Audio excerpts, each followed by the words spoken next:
Guys, welcome sa aking YouTube channel. Interesado ka ba para maging isang Maxim Delivery Rider? Kung oo ang sagot, i-click mo itong video, tapos i-click mo yung registration link sa description ng video ito. Ayan, ano nga ba ang requirements para maging isang Maxim Delivery Rider?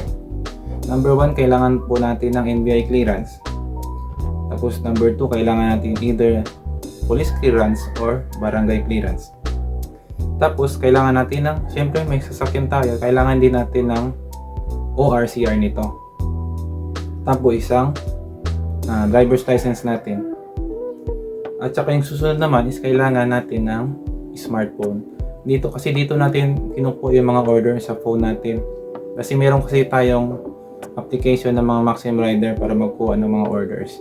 Syempre, gamit ang cellphone, kailangan din natin ng cellphone para makaregister tayo sa online registration ng Maxim, di ba?